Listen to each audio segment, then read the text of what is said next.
नमस्कार, मैं विवेक eternal education पे आप सबका स्वागत करता हूं। हमारे संस्थान की तरफ से यूपी ट्रिपल एस सी पेट के लिए प्रैक्टिस सीरीज चलाई जा रही है, जिसमें आपको मैं भारतीय इतिहास, अर्थव्यवस्था, जनरल इंग्लिश एवं सामान्य जागरूकता के प्रश्न कराता हूं और आदर्श सर आपको जियोग्राफी और साइंस के क्वेश्चंस को हल करा रहे हैं और रोहित सर आपको पॉलिटी पढ़ा रहे हैं, हिंदी पढ़ा रहे हैं और नेशनल मूवमेंट के बारे में पढ़ा रहे हैं।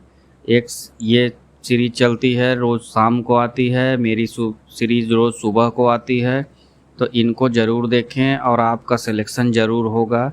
आपके पेट में मार्क्स हर बार से ज़्यादा आएंगे अब की बार, तो आपको हर वैकेंसी में एग्ज़ाम देने को मौका मिलेगा। इसलिए हमारे साथ बने रहें और अपना साथ बनाए रखें। तो चलिए हम आज की प्रश्न सीरीज को शुरू करते हैं। पहला प्रश्न है आपके सामने, जैन धर्म के पहले तीर्थंकर कौन थे? जैन धर्म के बारे में पूछा गया है। ऑप्शंस हैं अरिष्टनेमि, अजीतनाथ, महावीर स्वामी या आदिनाथ। तो जो जैन धर्म के पहले तीर्थंकर थे वो आदिनाथ या इन्हीं का नाम है। क्या नाम है इनका? आदिनाथ नाम था या ऋषभ देव कहते हैं, या ऋषभ देव लिखा होगा तब भी, आदिनाथ लिखा होगा तब भी। ये पहले थे। महावीर स्वामी जी जो थे ये आपके 24वें और एवं आखिरी तीर्थंकर ये थे।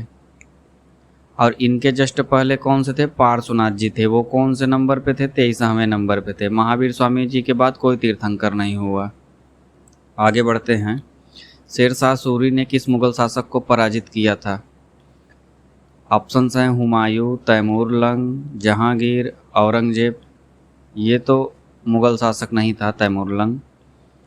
हुमायूं को शेरशाह सूरी ने पराजित किया था। इसके डर से हुमायूं भाग गया था। यहाँ सिंध प्रांत में, जो पाकिस्तान में अब पड़ता है, वहीं में राजा अमर साल के यहाँ ही अकबर का जन्म भी हुआ था। अकबर का जन्म राजा अमर साल के यहाँ हुआ था और ये शेरशाह सूरी से पराजित हो गया था। अगले प्रश्न पे आते हैं। पानीपत का प्रथम युद्ध किस वर्ष में हुआ था?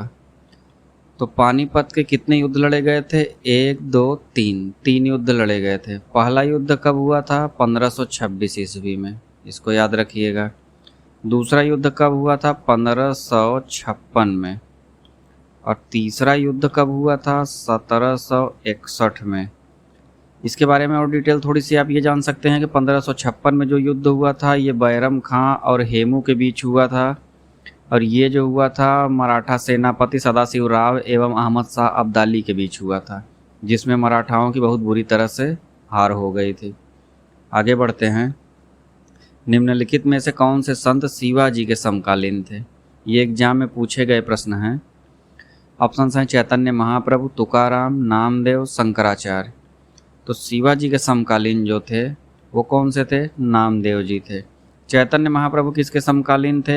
ये अलाउद्दीन हुसैन शाह के समकालीन थे। तुकाराम जी के बारे में बात करें तो ये जहांगीर के समकालीन थे। और शंकराचार्य जी के बारे में अगर बात करें तो दंतिवर्मन कहा जाता है कि दंतिवर्मन के समकालीन थे। अगले प्रश्न पे आते हैं। भारत में इनमें से कौन सा सार्वजनिक क्षेत्र का बैंक नहीं है? कौन सा सार्वजनिक क्षेत्र है? यहाँ पे ध्यान दीजिएगा। प्रश्न को हमेशा ध्यान से पढ़िए, 2 बार पढ़िए, क्योंकि प्रश्न पढ़ने में मिस्टेक हो जाती है। कभी कभी हमें आता हुआ प्रश्न भी हम एग्जाम में गलत कर देते हैं और वही से हमारा कट ऑफ में जाने का चांस रुक जाता है। इलाहाबाद बैंक सार्वजनिक क्षेत्र का है, पीएनबी सार्वजनिक क्षेत्र का है, यूको ये भी है, फेडरल बैंक लिमिटेड ये सार्वजनिक क्षेत्र का बैंक नहीं है। ये इलाहाबाद बैंक का मुख्यालय कहाँ है? कलकत्ता। यूको बैंक का मुख्यालय कहाँ है? कलकत्ता। और पीएनबी का मुख्यालय नई दिल्ली में है। तो आप नाम से कंफ्यूज मत होइएगा कि नाम पंजाब है तो पंजाब में होगा, इलाहाबाद है तो इलाहाबाद में होगा। इस तरीके का कोई केस नहीं है यहाँ पे। आगे बढ़ते हैं। विश्व खुशहाली रिपोर्ट कौन जारी करता है? ऑप्शंस हैं आपके सामने। संयुक्त राष्ट्र, विश्व स्वास्थ्य संगठन, विश्व बैंक, विश्व व्यापार संगठन। तो जो खुशहाली रिपोर्ट को जारी करता है वो है आपका संयुक्त राष्ट्र। संयुक्त राष्ट्र क्या करता है? खुशहाली रिपोर्ट को जारी करता है। और संयुक्त राष्ट्र का मुख्यालय कहाँ पे है? जेनेवा में है। आगे बढ़ते हैं। भारत की अर्थव्यवस्था किस प्रकार की है? ये पूंजीवादी है कि समाजवादी है कि मिश्रित है कि परंपरागत है? तो जैसा कि आपने अर्थव्यवस्था में पढ़ा होगा, कई बार पढ़ा होगा, ये प्रश्न कई बार पूछा जा चुका है, तो ये मिश्रित अर्थव्यवस्था होती है भारत की। इसमें सभी का मिश्रण होता है, तो ये काफ़ी भारत के लिए लाभदायक भी है। आगे बढ़ते हैं। निम्नलिखित में से भारत में विकसित पहली मिसाइल कौन सी है? अब यहाँ ध्यान दीजिएगा, पहली मिसाइल के बारे में पूछा गया, क्योंकि ये जो चारों का नाम यहाँ पे लिखा हुआ है, आकाश, पृथ्वी, त्रिशूल और अग्नि, ये स्वदेशी निर्मित ही हैं चारों। लेकिन इसमें पूछा गया सबसे पहली कौन सी थी, तो पहली जो थी वो पृथ्वी थी, पृथ्वी मिसाइल। आकाश और त्रिशूल जो हैं ये दोनों तो मध्यम दूरी की मिसाइलें हैं, मध्यम दूरी की मार करती हैं। और जो ये अग्नि मिसाइल है ये अंतर महाद्वीपीय है, एक महाद्वीप से दूसरे महाद्वीप पर अटैक किया जा सकता है इसके थ्रू। तो इस बात को याद रखिएगा, ये महत्वपूर्ण तथ्य हैं इनके। मालविकाग्निमित्रम पुस्तक के लेखक कौन हैं? ऑप्शंस हैं भारवी, दंडी, भास या कालिदास। तो सही ऑप्शन है मालविकाग्निमित्रम में कालिदास जी। और कालिदास जी की कुछ और रचनाएं हैं जो बहुत फेमस हैं, जैसे अभिज्ञान शाकुंतलम हो गया, मेघदूतम हो गया। तो ये आपको याद होने चाहिए, मालविकाग्निमित्रम, मेघदूतम, अभिज्ञान शाकुंतलम, ये सब आपको याद होने चाहिए। आगे बढ़ते हैं। 10 रुपये के नोट पे किसका हस्ताक्षर होता है? तो बस आपको याद रखना है कि जो 1 रुपये का नोट होता है उस पे वित्त सचिव का होता है। उसके बाद जितने भी नोट होते हैं सब पे गवर्नर का साइन होता है। तो हस्ताक्षर किसका होता है? गवर्नर का। आगे बढ़ते हैं। दुधवा राष्ट्रीय उद्यान हमारे राज्य यानी यूपी के किस जिले में स्थित है? लखीमपुर खीरी, गोरखपुर, इटावा या इनमें से कोई नहीं? उत्तर प्रदेश में राष्ट्रीय उद्यानों की संख्या उतनी ज़्यादा नहीं है, सबसे ज़्यादा आपको मिलते हैं मध्य प्रदेश में। ये आंसर इसका है लखीमपुर खीरी, और लखीमपुर खीरी ही बड़ा ज़िला है उत्तर प्रदेश का। आगे बढ़ते हैं। जनगणना 2011 के अनुसार सर्वाधिक और न्यूनतम जनसंख्या वाले ज़िले क्रमशः कौन है? कौन सा ज़िला ऐसा जिसमें सबसे ज़्यादा जनसंख्या है, दूसरा ज़िला उसके साथ ही सबसे कम जनसंख्या वाले 2 ज़िले कौन से हैं? मुरादाबाद एवं चित्रकूट, लखनऊ एवं ललितपुर, प्रयागराज एवं महोबा, गाज़ियाबाद एवं हमीरपुर। तो इन ऑप्शंस में से पूछा गया है जिसमें कि प्रयागराज में सबसे ज़्यादा आबादी है ज़िले में, और सबसे कम महोबा में है। तो इसको याद रखिएगा इस बात को। आगे बढ़ते हैं। विश्व रोगी सुरक्षा दिवस कब मनाया जाता है? आपसे एक दिवस ज़रूर पूछा जाएगा एग्ज़ाम में, और सभी दिवस को आप तैयार रखेंगे तो आपका एक नंबर एकदम फिक्स हो जाएगा। तो रोगी सुरक्षा दिवस जो मनाया जाता है ये हर साल 17 सितंबर को मनाया जाता है। इसको याद रखिएगा, एकदम अलग सा दिखेगी कई चीज़ें जिनको आपने नहीं पढ़ी है, लेकिन एक नज़र आप पढ़ लेंगे तो एग्ज़ाम में आपको क्लिक कर जाएगा तुरंत। अगले प्रश्न पे आते हैं। वियतनाम की राजधानी कौन सी है? तो वियतनाम की राजधानी ऑप्शन दिया हुआ है ब्रुनेई, हनोई, जकार्ता या वियेंटाइन। तो जो ब्रुनेई है ये तो देश है, इसकी राजधानी जो है वो हनोई है वियतनाम की। इंडोनेशिया की राजधानी जकार्ता है, और जो वियेंटाइन है ये लाओस की राजधानी है, LAOS, लाओस। लाओस कहाँ पे है? वियतनाम के बगल में ही है, चाइना के पास हैं ये सटे हुए। अगले प्रश्न पे आते हैं। ओणम किस भारतीय राज्य का सांस्कृतिक उत्सव है? ओणम के बारे में यहाँ बात हो रही है, तो ओणम क्या है? असम का नहीं है, केरल का सांस्कृतिक उत्सव है, तमिलनाडु का नहीं है, कर्नाटक का नहीं। असम में सबसे फेमस त्यौहार कौन सा मनाया जाता है? आपको ये याद रखना है कि इसमें बिहू मनाया जाता है, बिहू सबसे फेमस मनाया जाता है। तमिलनाडु में सबसे फेमस त्यौहार कौन सा मनाया जाता है? पुथंडू नाम का होता है, पुथंडू। तो पुथंडू क्या होता है कि इनका ये मध्य अप्रैल में मनाया जाता है, अप्रैल के मध्य में मनाया जाता है, और ये नव वर्ष मनाते हैं उसको। तो ये सबसे फेमस त्योहारों में से एक है। कर्नाटक हो गया। कर्नाटक के फेमस त्योहारों में क्या है? हम्पी है, कम्बाला है, हम्पी और कम्बाला है। तो ये सांस्कृतिक त्यौहार हैं, सांस्कृतिक जो उत्सव हैं, त्यौहार हैं, ये सब आपको याद होने चाहिए, ये ज़रूर पूछा जाता है। बुलंद दरवाज़ा उत्तर प्रदेश के किस ज़िले में स्थित है? इसमें हमने कुछ क्वेश्चन इसके भी रखे हुए हैं, यूपी स्पेशल के भी, जिससे आपको यूपी स्पेशल के बारे में भी जानकारी मिलती रहे। बुलंद दरवाज़ा उत्तर प्रदेश के किस ज़िले में स्थित है? ये मेरठ में है, या आगरा में है, या कानपुर में, या प्रयागराज में? तो बुलंद दरवाज़ा जो आपका है ये आगरा में है। आगरा में कहाँ? फतेहपुर सीकरी में है, जो आगरा से लगभग 42 किलोमीटर की दूरी पे पड़ता है। अगले प्रश्न पे आते हैं, किस वर्ष में गंगा नदी को राष्ट्रीय नदी घोषित किया गया था? ये इम्पॉर्टेंट प्रश्न है, इसको याद रखिएगा। नदियों से जुड़े हुए प्रश्नों को पूछा जाता है तो इनमें ये पूछा जाता है। इसका सही 2004 में या 2008, 14, 16 4 ऑप्शंस दिए हुए हैं, जिनमें से सही ऑप्शन आपका है 2008 में। 2008 में 4 नवंबर 2008 को गंगा नदी को राष्ट्रीय नदी घोषित किया गया था। अगले प्रश्न में आते हैं, जन्म एवं मृत्यु के पंजीकरण का अधिनियम किस वर्ष लागू किया गया था? तो जन्म एवं मृत्यु का पंजीकरण अधिनियम किस वर्ष लागू किया था? ऑप्शंस हैं 1964, 1969, 1972, 1981।